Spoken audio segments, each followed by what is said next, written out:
Hello, everyone, and welcome to Bioinformatics webinar, Life Science Customer Experience Insights, Benchmarking, and Beyond. I'm Keely Trull, Senior Marketing Manager for Science and Medicine Group. And before we get started, I wanted to just cover a few housekeeping items. So first, if you experience any issues throughout the broadcast, please feel free to put those in the chat and I'll do my best to help you fix them. Second, this presentation will be available on demand after the webinar has concluded. An email will be sent to you with information on how to access that. Third, we will be taking time to answer questions at the end of the presentation, but please submit your questions to the Q&A at any time throughout the presentation. That will help us to get to as many of those as we can at the end of our presentation today. Leading today's discussion is Danny Wu. Danny is the Manager of Scientific Advisory Services at Bioinformatics. Danny, thank you for joining us today. Thanks, Keely. We're very excited to share the top line findings from our latest edition of the Customer Experience Report. So this is benchmarking for 2023, where we interviewed roughly 800 respondents to understand their perceptions of the leading life science suppliers. So as Keely said, my name is Danny Wu. I'm a manager for scientific advisory services at Bioinformatics. In this study, I led our team in project execution and will be reviewing the core findings today with you. So just as a brief overview of the project, we initiated this market research to just better understand the customer journey of life scientists. Specific objectives for this study include understanding, comparing single and multi-year customer experience performance for 28 different brands. We explored customer satisfaction on specific touch points associated with the pre-purchase, product experience, and post-purchase experience, and try to better understand the relative importance of specific attributes of customer experience and how they drive overall satisfaction. We also determined supplier rankings and long-term trends in customer experience since 2016. So this online survey is part of a larger wave study, and this study has been trended over the course of 7 waves since 2016. Today, we'll primarily be reviewing the findings for the 2023 edition. The survey contained around 40 questions, including demographics, and took an average time of 11 minutes to complete. This year, it was fielded to nearly 800 respondents, primarily members of the Science Advisory Board. Now, the key qualification criteria for the study is that respondents must work in academic or pharma biotech segments of the life science industry, and it was a global study, so we had participants from North America, Europe, and Asia Pacific, and this data can be segmented in the Tableau workbook. So a summary of the results will be presented in this webinar, but data trends can be further explored in a top-line report as well as an accompanying data Tableau workbook that's available both on our website as well as the Science and Medicine Group Knowledge Center. Now, this workbook is fully interactive and can be used to export charts for presentations, further research, or other needs, and it will allow you to compare your brand's performance across various customer experience touchpoints in different years, and just to assess, engage the area of improvements from your brand and how you can leverage that to compete against other brands. So just to walk through the sample composition for the study. So we had 786 participants globally. 42% were from North America, primarily the United States. 38% were from Europe, primarily Italy, the UK, and Germany. And then 20% of the sample composition was based in APAC, in India, and Japan. Now, this survey was fielded in English, so that is one consideration to take away. In terms of the respondent profile, this study does veer towards a little bit more academic representation. So 78% of respondents were from academia, compared to 22% from industry, mostly academic universities, although we did have participants from research institutes, foundations, and university medical centers, as well as respondents from biopharma, biotech, and pharmaceutical companies. Like I said earlier, you are able to segment this data in the report. We also profiled respondents in terms of age groups and job positions. So we did have a wide distribution in terms of age groups. In terms of job positions, the most represented job titles include principal investigators, PIs, lab managers, directors, supervisor coordinators, professors, and staff scientists.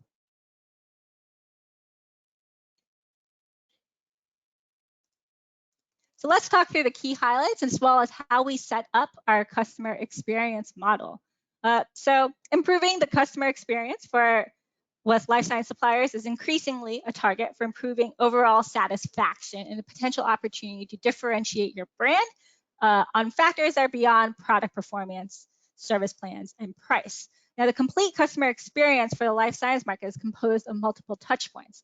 In high level, we've opted to focus on the pre-purchase experience, particularly product awareness, product knowledge, and product selection, as well as product experience, looking into the product integrity and service that's associated with products. Finally, we looked at the post-purchase experience in terms of support, satisfaction, loyalty, and then in the 2020 wave, we also looked at how suppliers were better providing support during the COVID-19 pandemic. So each individual supplier is scored based on how satisfied their customers are on a wide range of touch points. And results are presented in aggregate as well as at the supplier level. This report will identify the relative importance of factors contributing to overall customer experience, so you can better gauge and identify the strengths to leverage as well as weaknesses to target and where those opportunity areas are. So this is just an inkling of the attributes we looked at within each of these touch points. And so, for example, for product awareness, we looked at believability of advertising, the ease of searching the website, the frequency of interacting with suppliers at conferences and meetings, as that's becoming more prevalent post-pandemic. And then so for product knowledge, we looked at familiarity with product offerings, perceptions of product innovation, and then product selection. This year, we added 2 new attributes, including the transparency of product inventory, as well as the regularity of shipping updates. And these are new data points that are covered in 2023.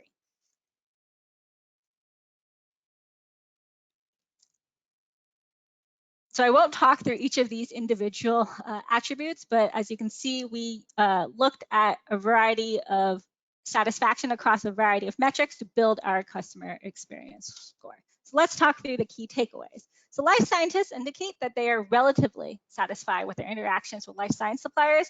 It's driven by high performance and satisfaction and loyalty metrics and product integrity touch points. In terms of industry strengths, satisfaction and loyalty scores have remained consistently high as they have been since 2019, indicating that life scientists are happy with their suppliers. They're satisfied, they're likely to recommend the suppliers that they currently purchase from. Industry respondents indicate higher satisfaction with their pre-purchase experience than academics, meaning that they're more aware of the products and are able to learn about them with more ease. However, academics indicate more positive experiences with product integrity and service provided. And both of these demonstrate that focusing marketing efforts might need to be tailored for each particular market segment.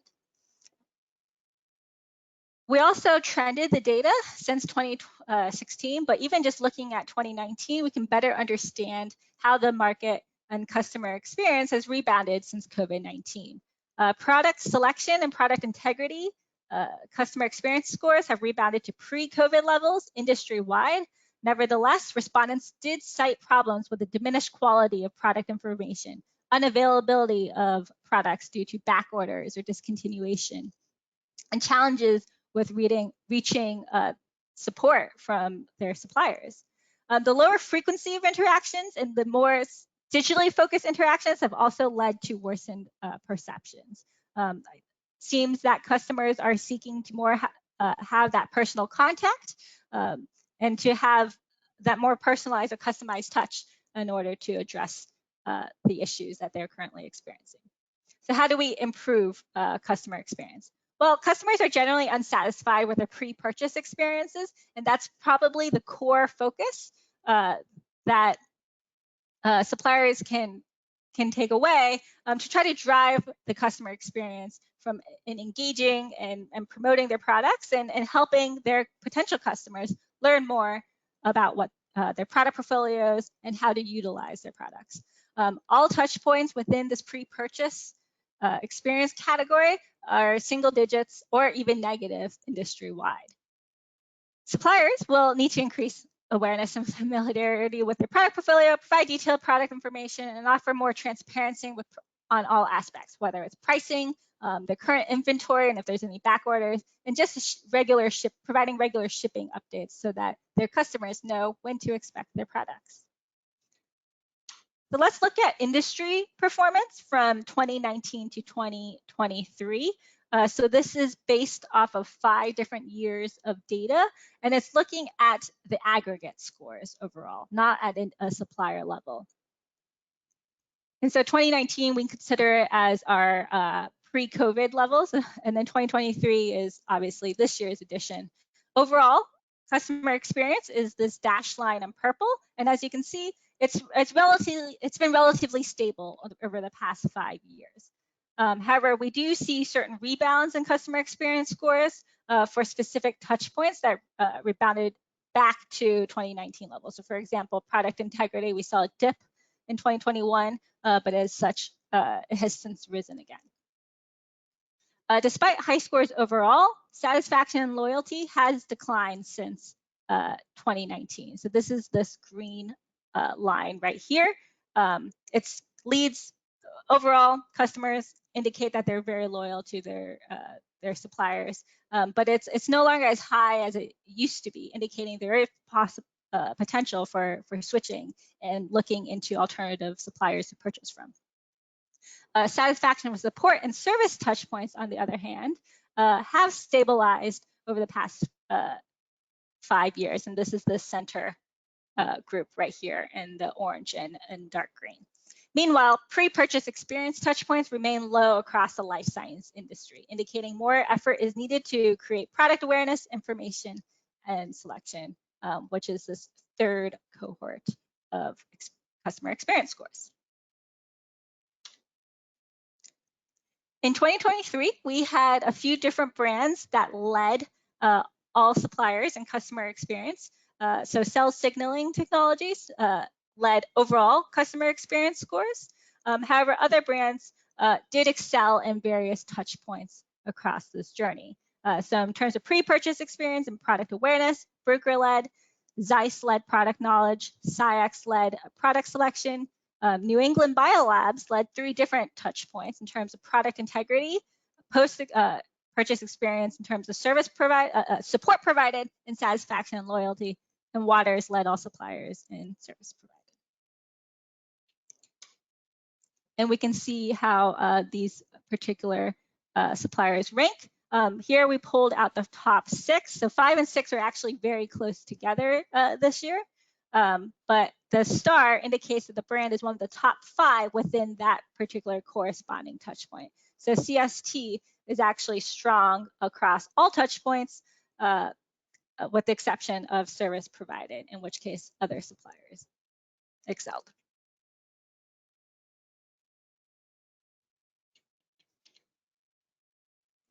This is a screenshot that you pulled directly from the Tableau workbook, just looking at scores, overall customer experience scores for each of these individual suppliers from 2019 and 2023. And later on today, we're going to walk through how you can access this and navigate these scores. So overall customer experience scores declined slightly across the market this year. And the suppliers with the major increases from 2022 to 2023 have likely made significant positive changes to differentiate them from their competitors. And the top 3 leaders this year were CST, New England Biolabs, and Waters.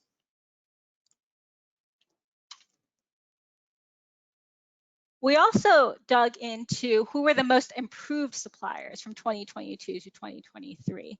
And the increased return on investment can be achieved by concentrating on individual customer experience factors. And we can look at their previous rank and their current rank and the change in rank. While Bruker, Promega, and Agilent made significant advancements in 2023, they all rose up in the ranks by double digits. and increase their overall experience scores in between 7 to 9 points. Roche and Biotechne also made improvements this year.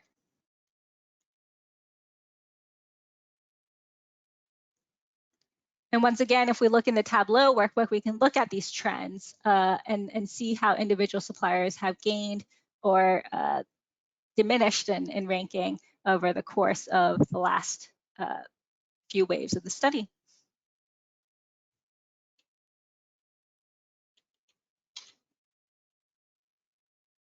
We also try to better understand the relative importance of individual touch points and contributing to their overall customer experience.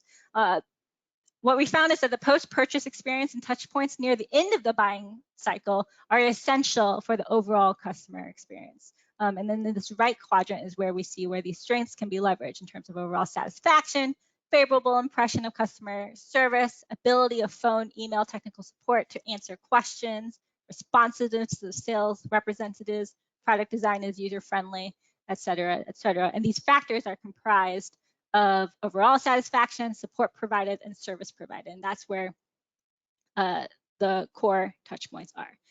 Nevertheless, improving transparency with product inventory can also increase overall customer experience, and that's in this upper left quadrant, meaning just bring a little bit more awareness for product awareness and product selection can go a long way in improving overall customer experience.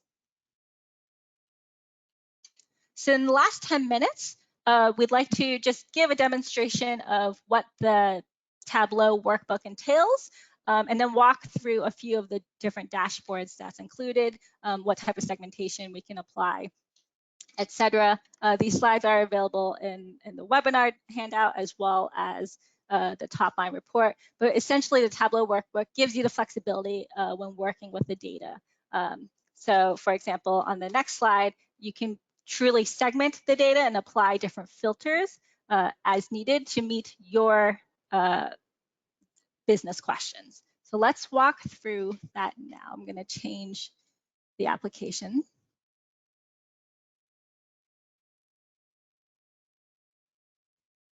And this Tableau workbook is downloadable on the Knowledge Center as well as on our landing page.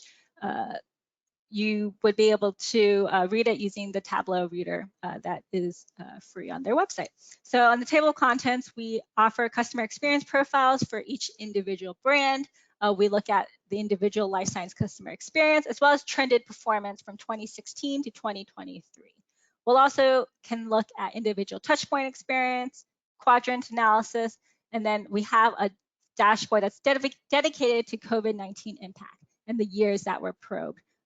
So most of the COVID-19 impact was centered around 2020, but we do have a few individual data points about supplier impressions and interactions that we asked of open-ended text this year. And then we'll have additional questions and demographics and methodologies and overviews at the end. So let's talk through one of the dashboards. This is dashboard 1A, which is customer profile, and you can select the brand as well as the waves that we want to look at. So here we're looking at cell signaling technology since that was the leader this year, but all 28 brands can be probed here. You can choose the wave that we wish to look at. So we have 2016 data that's populated, but today we're going to be focusing primarily on 2023. And then you can also filter by North America, by Europe, by APAC. Truly the market segment that you really want to better understand your performance. We also have segmentation that's available by market segment, employment sector, so academic or industry, and age as well. And you can apply filters to dig a little bit more granular, although we would encourage just looking at this data at a high level to begin with. Here you'll have your full score for CST is 26.3, as well as the industry average, and look at your score for each individual touch point at a high level here. But we do look at it at a more granular scale. So you can look at believability in advertising. You can see the industry average, your score, and then the delta. So what is your brand's performance against the industry average? So here is product awareness. Leading, it's very strong in product awareness as well as ease of searching the website. And so you can see how that works there. And this is applied across all of these individual touch points for 2023. So if we look at 2022, hoping this loads, we can look at the previous year scores, and you can go back in time and kind of look at how you performed last year or in previous years to how you've improved this year and how that delta has risen or decreased. Another dashboard we're going to look at is dashboard 3A, which is the trended customer experience score. So you can choose your overall touch point. Right now I'm looking at overall experience, but you can choose product awareness or any of the other touch points as well. You can select your region. So for example, I can apply North America here, as well as the waves and the number of suppliers you want to look at. So if we increase here, we can look at the top 20 suppliers from 2021 to 2023 in North America and see how you're performing. So this includes all the waves. If you only want to look at this year, you can the last year's increases, decreases, you can take a look at that, or you can go back in time as well and look at how your brand has performed across the years. And then below, we also have these heat maps for you to actually look at the exact scores, not just the relative rankings, to better understand the differential between you and your competitors. Also, what's nice about there is that you can choose the brand that you would like to highlight. So for example, if I'm interested in looking at New England Biolabs, I can see, just click on it and everything else will be faded out slightly, and you can see the brand that you're most interested in here and see how you've risen or fallen compared to other brands.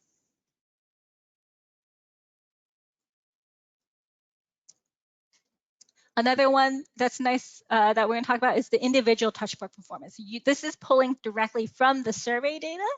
So you can see what percentage of respondents gave a brand a positive rating, neutral rating, or negative rating. And all these questions were asked on an 11-point scale, some with a not applicable option. And here we define positive ratings as the top two box, so ratings of 9 and 10.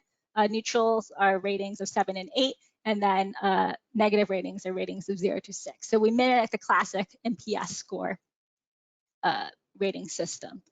And then respondents indicating not applicable have also been excluded from the analysis. So here I'm showing the touch point for product selection because this is where we added two new attributes this year. And we've highlighted in this help box, which is handy if you have any question on each page.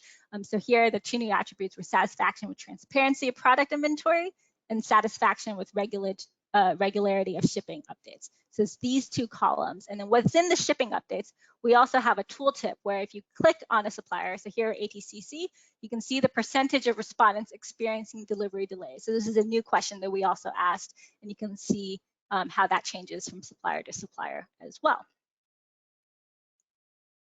And then the final dashboard I'm going to walk through is this unaided awareness of life science suppliers. So this is also looking at the 2023 wave, but we do have data stemming back to 2020 when we first asked the question, which suppliers first come to mind when you think of leading life science suppliers. So this is looking at total awareness, but you can set it up to look at first to mind versus other mentions. And this is based on the number of mentions. So it's not a percent detail. So you can look at, Biorad was mentioned 178 times in 2023. And you can see how the percentages change when you click on the supplier of choice. So it was 20%. In 2020, 19%, 19%. So there's pretty steady, and then it rose slightly to 23% this year. In addition, you can also search for a supplier of interest. So for example, here, if I'm not sure which circle represents my particular supplier interest, so we can click on Beckman Coulter here, and then they'll highlight it for you, and you can click on that to see what you want to do. You can select keeping it or excluding it and just looking at the data for that particular brand.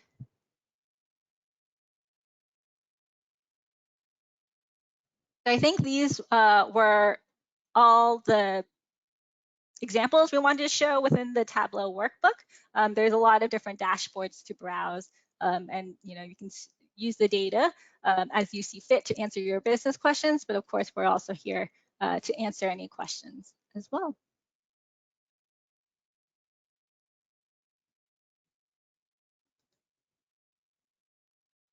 Great. Thank you, Danny. That was great. So at this time, we'll jump into the Q&A. We have just a few minutes left. If you haven't already, please go ahead and put your questions for Danny in the chat. If for whatever reason we don't get to your question, we'll follow up with you after the webinar has ended. Also did want to mention, so as Danny said, today's discussion referenced some high-level findings from Bioinformatics' recently published report, Benchmarking for 2023, Understanding the Life Science Customer Experience. We have included a link to that report in the chat, so we encourage you to take a look to learn more about what's included.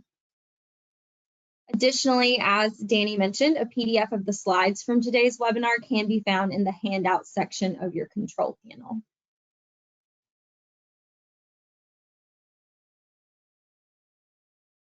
So quick question for you, Danny. We have someone asking if this dashboard view is included in the product landing page link that I included in the chat. Could you maybe let them know how they would access the dashboard view for Tableau? So there are two files that are included with the report. So you'll have a copy of the top line report that just contains high-level findings, and also instructions on how to navigate Tableau and access where to find the Tableau reader. The second file that's included is the Tableau workbook. So once you download that file, you can open it in the Tableau reader and then navigate individual dashboards. Thank you, Danny. Anyone else? Any other questions? Okay. If not, if you do have any follow-up questions, you can email us at info@bioinfoinc.com. I will add that in the chat as well for everyone. I am going to keep this webinar line open for a few minutes, so if any of you want to download the slides from the handout section or get a hold of that report link, copy our email address, you'll have time to do so. Thank you all so much for joining us, and have a great rest of your day. And thanks again, Danny, for the presentation. Thanks everyone for your time.